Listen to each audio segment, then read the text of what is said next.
Imagine this. You've worked for 40 years, paid into Social Security every single paycheck. And now, you're staring at a chart, just one chart, from the government, telling you the perfect age to retire. Age 62, 67, 70. Supposedly, it's all just math. A so-called break-even point. But here's the truth no one's telling you. This chart doesn't know your health. It doesn't know if your spouse is struggling. It doesn't know if you just got laid off at 58, or if you've got a mortgage, or grandkids to help. That chart doesn't know you.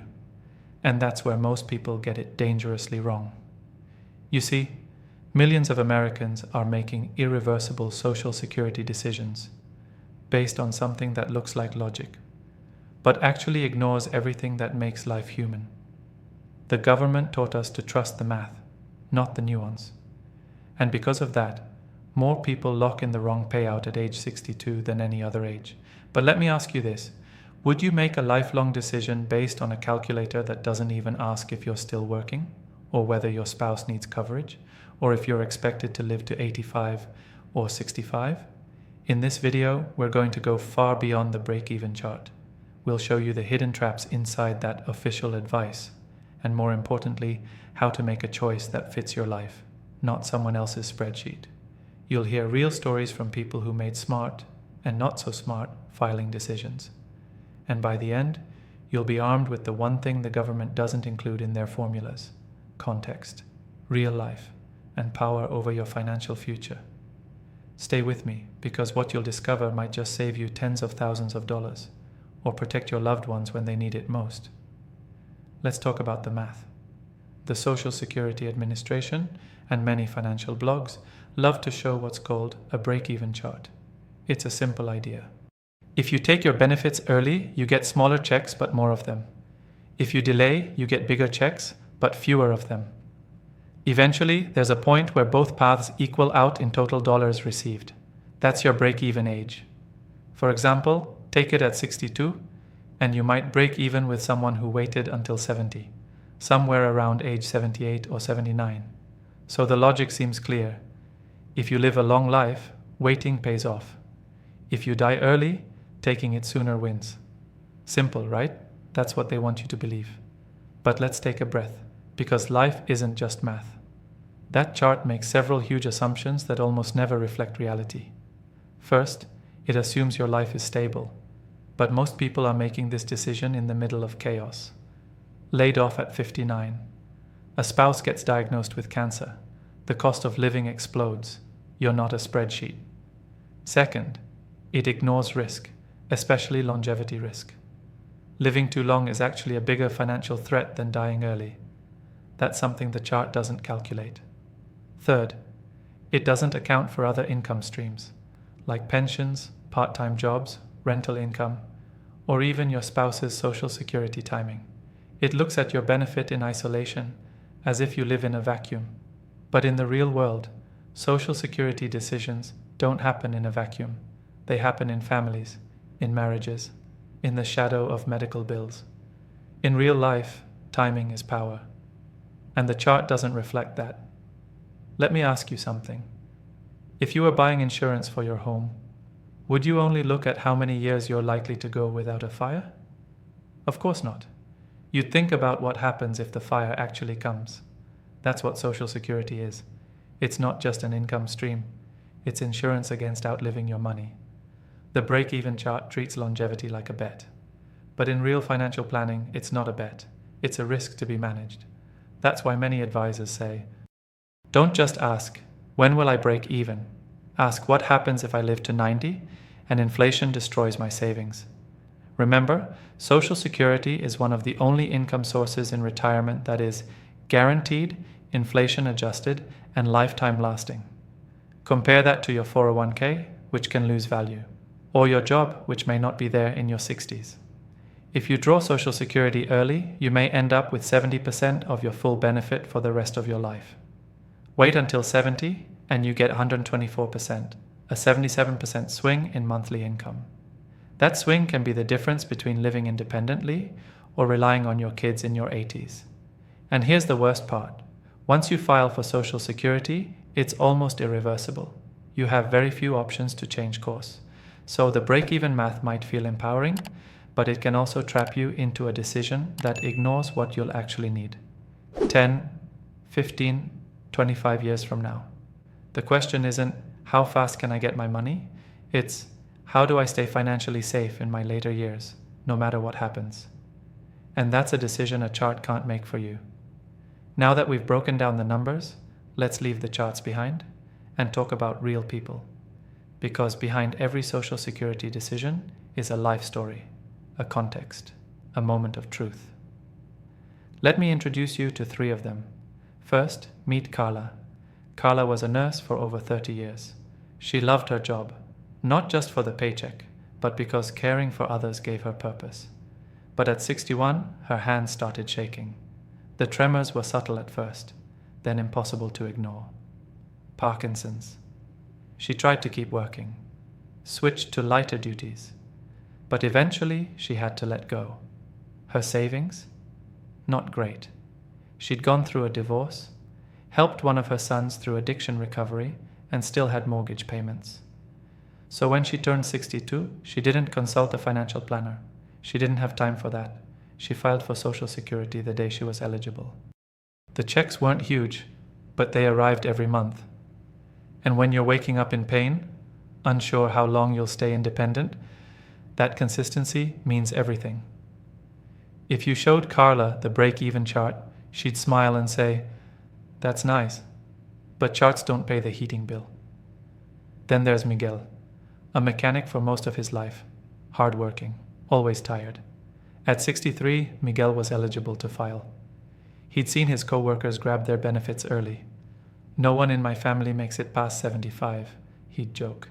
But his wife, Rosa, was 5 years older and still healthy. She was waiting to file until full retirement age, but her spousal benefit depended on Miguel filing first.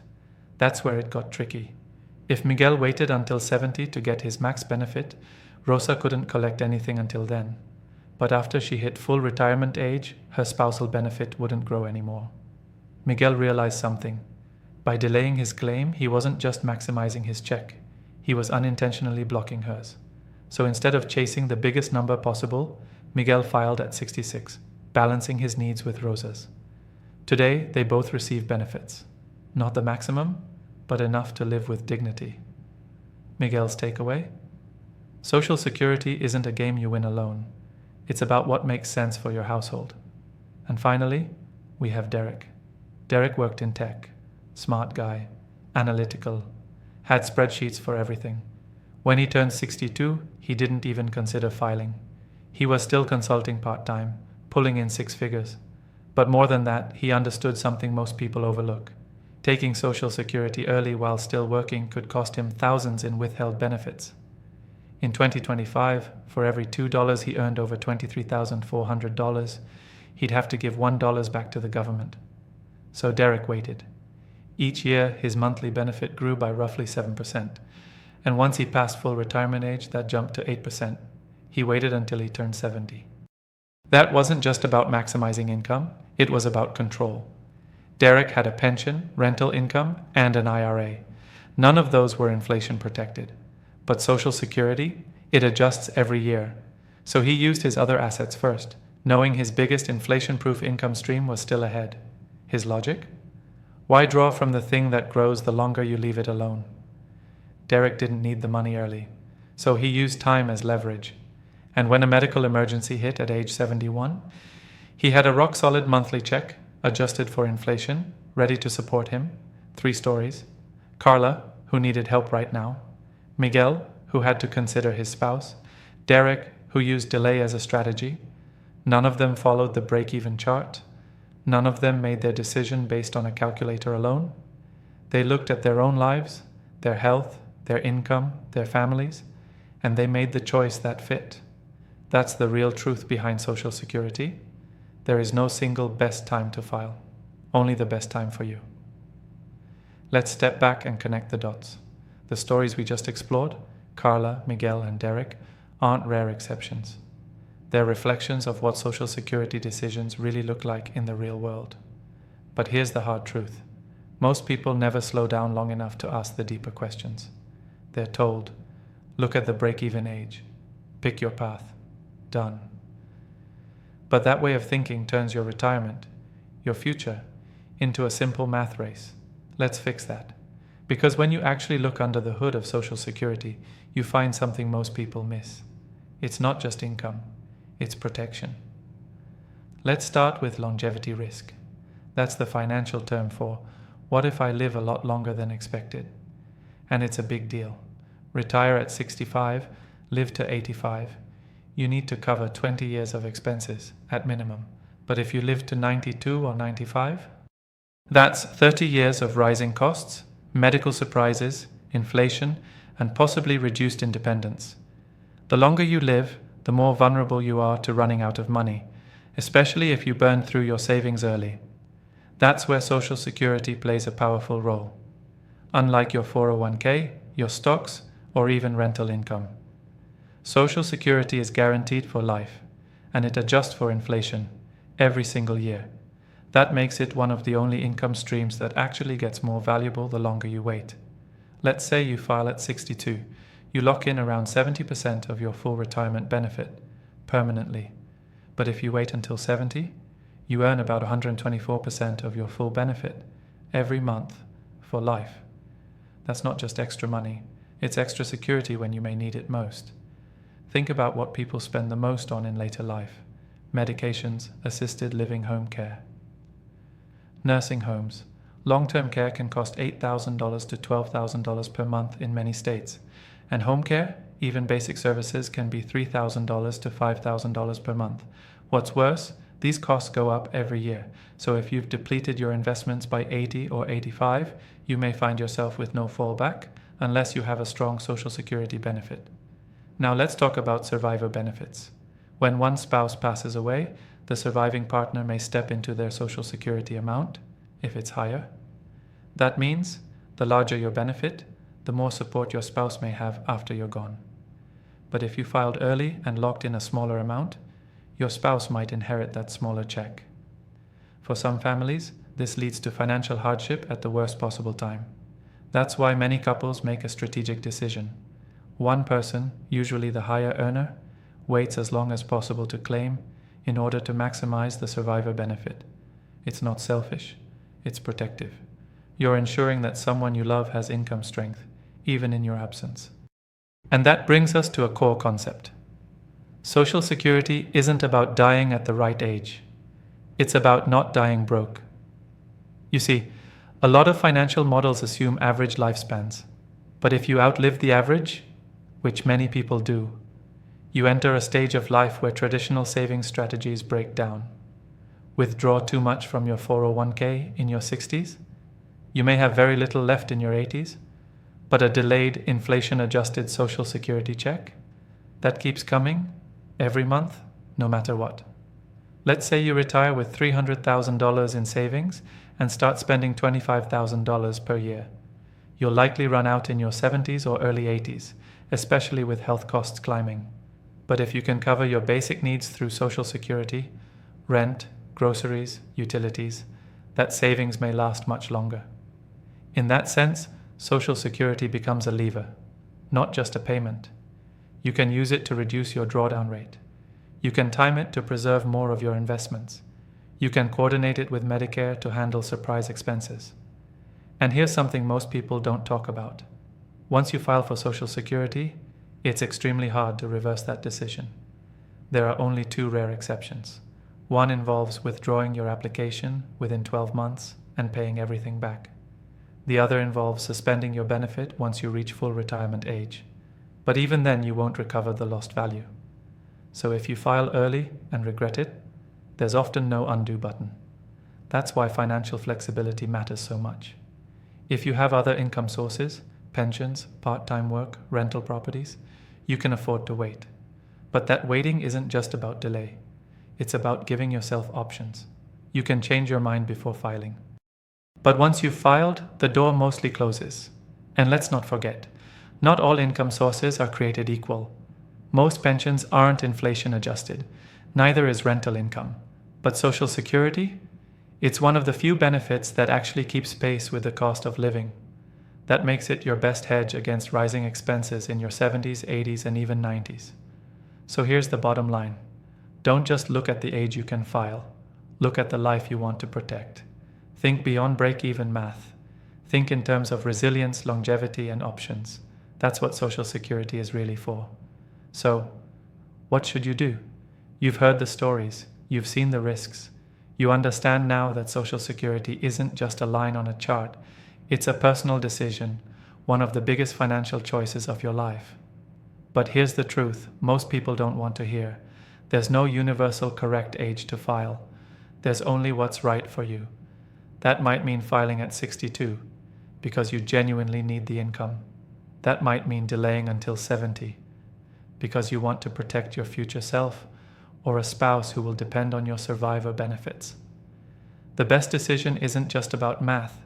It's about your health, your work status, your other income sources, your partner, your priorities. That's why one-size-fits-all advice is so dangerous. The government's break-even chart, it's a tool, not a verdict. Financial calculators are useful, sure, but they don't ask how often you wake up in pain. They don't know if you're taking care of an aging parent.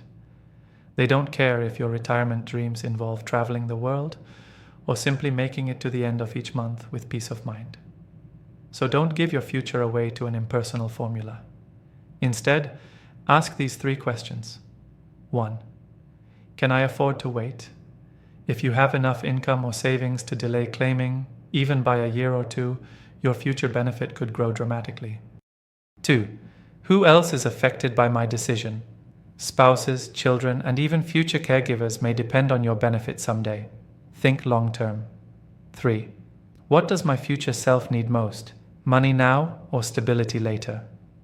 Imagine you're 85. Would you rather have taken a smaller check earlier or a bigger one that's still helping you stay independent? These aren't easy questions, but they're worth asking. Because Social Security isn't just about surviving. It's about giving yourself and the people you love the strongest foundation possible. You've earned this benefit. You've worked for it, paid into it, sacrificed years of your life building it. So treat it like the powerful financial tool it truly is. Don't rush the decision. Don't follow the crowd. Don't let a break-even chart make the call for you. This is your retirement, your security, your legacy, and it's worth protecting. If this video helped you see things differently, even just a little, consider subscribing or sharing it with someone who needs to hear this. And remember, it's not about maximizing dollars. It's about making decisions that fit your life. That's the real truth behind Social Security. Until next time, stay wise, stay prepared, and stay in control.